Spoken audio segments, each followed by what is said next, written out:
Pemirsa, ancaman ISIS benar-benar menjadi kenyataan. Bulan Desember 2014, militan ISIS bernama Abu Jandal mengirim pesan kepada Panglima TNI dan Kapolri. Dan pada tanggal 14 Januari 2016, ISIS benar-benar melakukan serangan teror di kawasan Jalan MH Tamrin, Jakarta.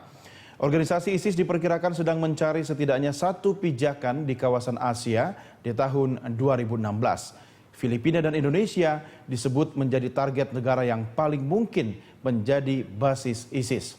Asia Tenggara muncul sebagai pusat rekrutmen kunci dengan lebih dari 500 warga Indonesia yang bergabung. Untuk menghadang aksi mereka, seluruh elemen harus bersama perangi terorisme. Pemirsa, kita akan membahasnya nanti dan kami masih menantikan kehadiran pengamat terorisme Wawan Purwanto dan juga nanti akan bergabung bersama kita Kapolri Jenderal Polisi Badrodin Haiti. Sebelum kita berdiskusi pemirsa, kami ajak Anda untuk mengikuti beragam berita berikut ini.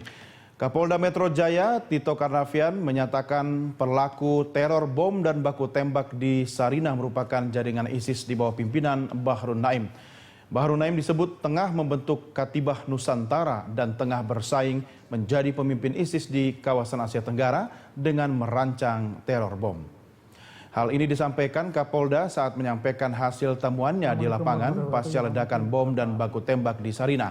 Ia juga menyatakan bahwa setelah kejadian, kepolisian telah menyisir tempat kejadian perkara dan menemukan 6 bom lain. 5 diantaranya bom tangan dan 1 bom berukuran besar.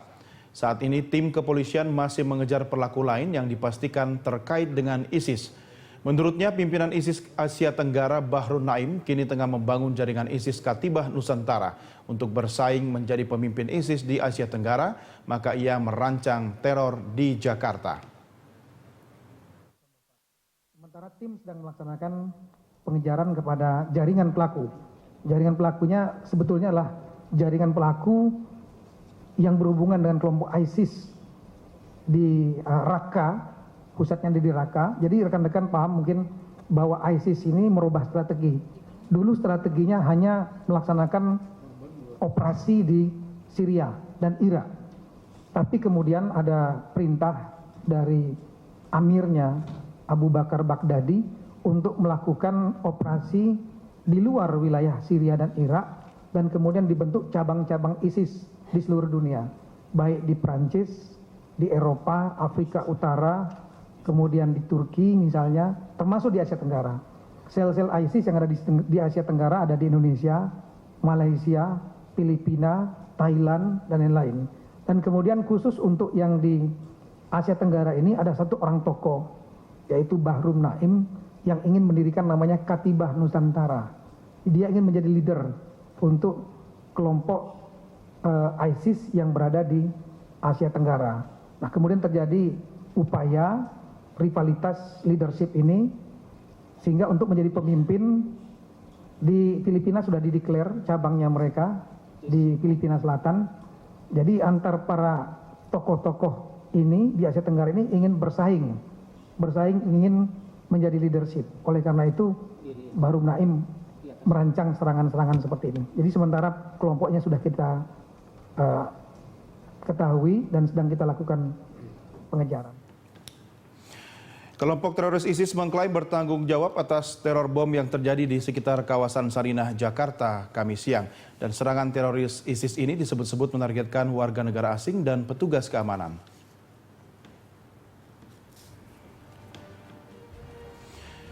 Kantor berita yang berafiliasi dengan ISIS, Amaq News Agency yang berbasis di Suriah, sudah mengeluarkan klaim sepihak yang menyatakan bertanggung jawab atas teror di Jakarta yang menewaskan 7 orang dan 20 lainnya luka-luka.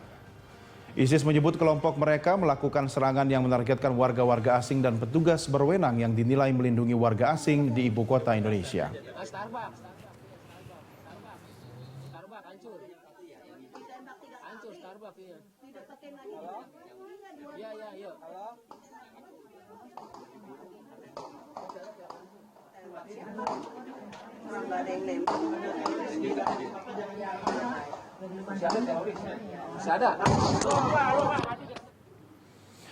Pemirsa, di ujung telepon telah bergabung bersama kami pengamat terorisme Al Haidar. Assalamualaikum Bang Haidar.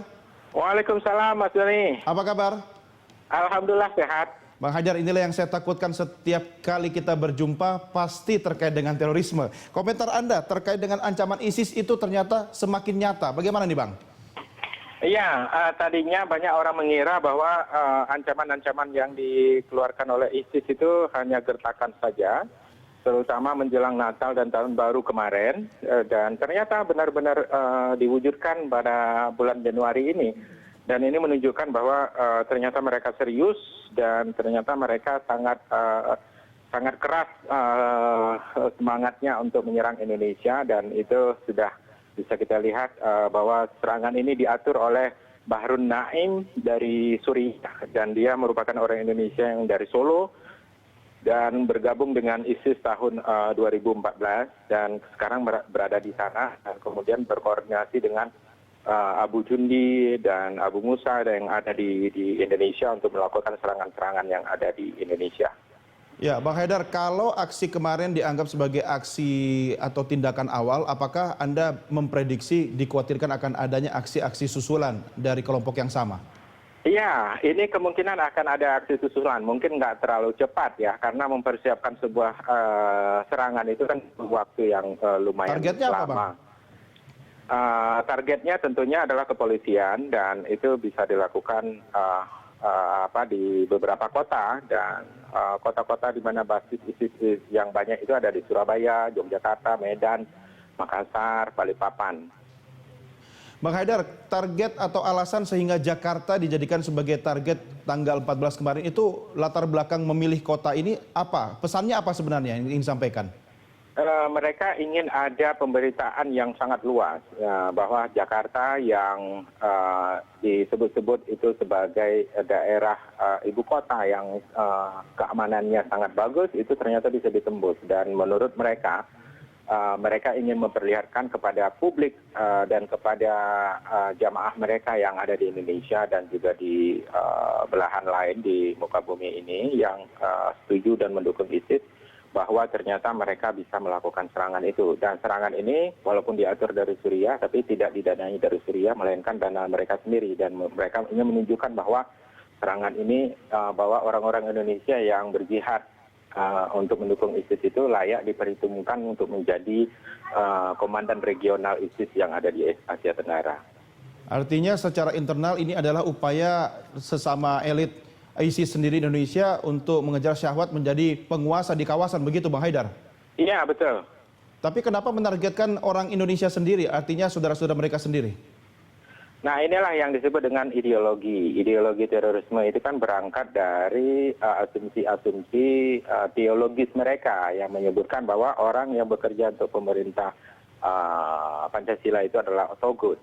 Karena togut itu adalah musuh Allah, musuh Tuhan, maka mereka akan menyerang mereka. Walaupun secara formal, secara legalitas, mereka adalah orang yang berKTP Islam.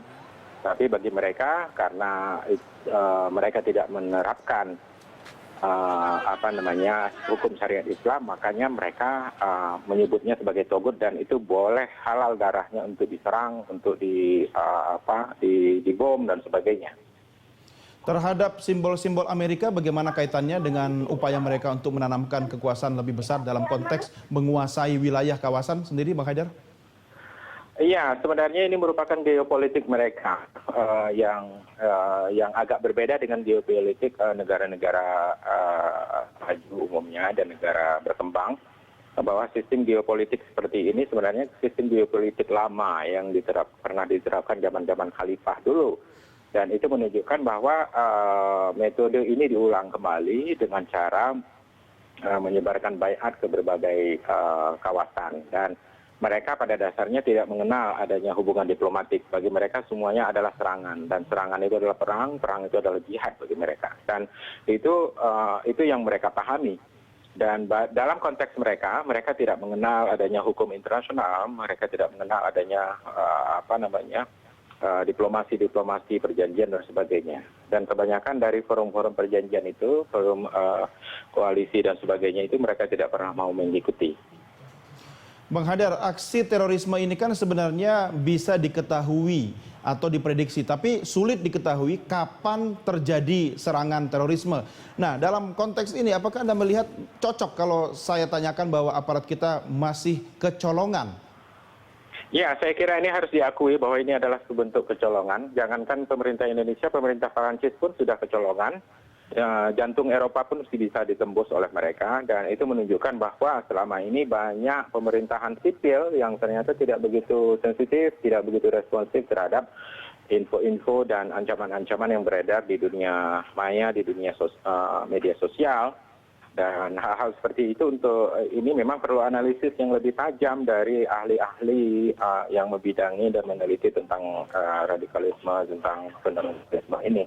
Karena pada saat kapan mereka ternyata serius mengancam, pada saat kapan mereka ternyata hanya sekedar melepaskan unek-unek saja.